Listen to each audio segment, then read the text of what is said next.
Hi అండి. అందరికీ నమస్కారం. వెల్కమ్ బ్యాక్ టు సిస్కాసి వంటిల్లు.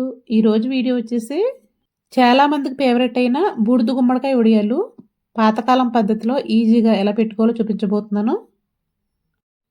వీడియోని ఎక్కడ స్కిప్ చేయకుండా ఫాలో అయినట్టయితే కనుక అసలు ఎప్పుడు పెట్టిన వాళ్ళు కూడా ఈజీ మెథడ్లో పెట్టుకోవచ్చు. మరి ప్రాసెస్‌లోకి వెళ్ళే ముందు ఒకవేళ వీడియో నచ్చితే గనక లైక్ చేయడం మర్చిపోకండి. ఈ వడియాలు తయారు చేయడానికి మనకి ముందు రోజే ప్రిపరేషన్ అనేది ఉంటుంది. గుమ్మడికాయలు తెచ్చుకొని శుభ్రంగా క్లీన్ చేసుకోవాలి.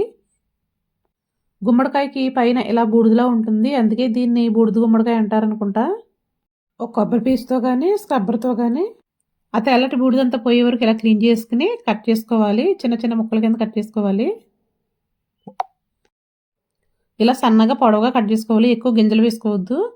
దీనిలో ఇప్పుడు 2 గుమ్మడికాయలకి ఒక ముప్పావు గ్లాసు కల్లుప్పు వేసుకుని బాగా కలుపుకోవాలి. 10 నిమిషాలు అలా ఉంచేసేయాలి బాగా కలిపేసిన తర్వాత. ఈ ముక్కలన్నిటిని కూడా ఒక క్లాత్లో వేసి దీనిలో వాటర్ ఉంటుంది. ఆ వాటర్ అంతా కూడా కొంచెం గట్టిగా ఒకసారి పిండేసినట్లయితే కనుక కొంచెం వాటర్ వచ్చేస్తుంది. ఇప్పుడు ఒక హోల్స్ ఉన్న గిన్నెలో పెట్టేసి అడుగున ఏదన్నా ఇంకో గిన్నె పెట్టుకుని వెయిట్గా ఉండి ఒక రోల్ పెట్టేస్తే కనుక నీరంతా దిగిపోతుంది తెల్లారేసరికి.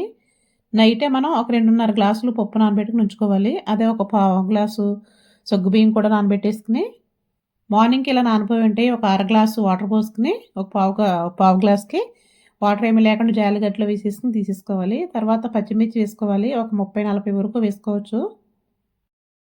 కచ్చాపిచ్చా మిక్సీ పట్టేసుకుని పచ్చిమిర్చి పక్కన పెట్టుకుని పప్పు కూడా మిక్సీ గ్రైండ్ చేసుకోవాలి. వాటర్ ఎక్కువ వేయకుండా గారెల పిండి కన్నా మెత్తగా ఉండాలి. ఇప్పుడు ఈ గుమ్మడికాయ ముక్కలు తీసి చూద్దాము. వాటర్ అంతా వెళ్ళిపోయి ఉంటుంది. వాటర్ ఉంటే కనుక మనకి వడియాలు రావన్నమాట. చూడండి వాటర్ అంతా దిగిపోయింది కదా. ఇప్పుడు ఈ ముక్కలన్నీ గిన్నెలో వేసేసుకుందాము. చూడండి పొడి పొడిగా వచ్చేసినాయి వాటర్ ఏమి లేకుండా. పిండి కూడా లూజ్గా ఉండకూడదు. వాటర్ వేయకుండా ఇలా టైట్గానే ఉండాలి. గారెల పిండి కన్నా మెత్తగా ఆడుకున్నాం కదా, అదంతా కలిపేసుకుందాము. పిండి అంతా ఒకసారి వేసేయకుండా కొంచెం పిండి పక్కన పెట్టి కలుపుకోవాలి. పిండి ఎక్కువైనా కూడా అంత బాగుండవు అన్నమాట. పిండి తక్కువగా ఉంటేనే మనం వడియాలు వేపేసరికి పువ్వుల్లా విరుచుకుంటాయన్నమాట. ఇప్పుడు గ్రైండ్ చేసుకున్న పచ్చిమిర్చి సగ్గుబియ్యం కూడా వేసేసుకుని బాగా కలుపుకోవాలి. ఒకసారి చెక్ చేసుకుని సాల్ట్ ఏమైనా పడుతుందంటే కనుక కొంచెం సాల్ట్ వేసుకోవాలి. ఈ వడియాలు మాత్రం ఎండలోనే పెట్టుకోవాలి. బాగా ఎండ ఉన్న రోజు చూసుకుని పెట్టుకోవాలి. మనకి మేడ పైన అయితే త్వరగా ఆరిపోతాయి. ఇవి ఆరడానికి కూడా మనకి 2-3 రోజులు పడుతుంది. ఇప్పుడు ఒక కాటన్ క్లాత్ తడిపేసి గట్టిగా పిండేసుకుని ఆ క్లాత్ పైన వడియాలా పెట్టేసుకోవటమే. ఇప్పుడు తడిపి ఆరేసిన క్లాత్ మీద చిన్న చిన్న ముద్దల్లాగా ఇలా వడియాలా పెట్టేసుకోవటమే.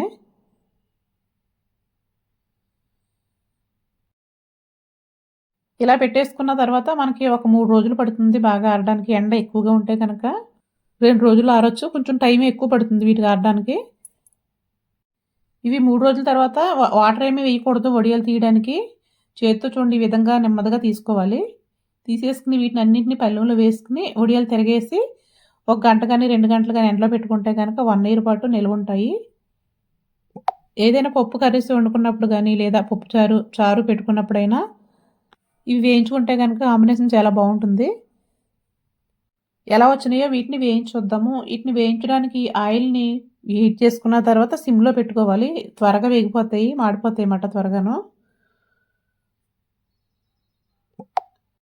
మనం వేసిన పిండి కరెక్ట్గా సరిపోయింది. చూడండి ముద్దలా ఉండకుండా పొంగుతూ వస్తాయి. మరి వీడియో కనుక నచ్చినట్లయితే లైక్ చేసి మన ఛానల్ని సపోర్ట్ చేయండి. మోర్ వీడియోస్ కోసం please subscribe. Thank you for watching.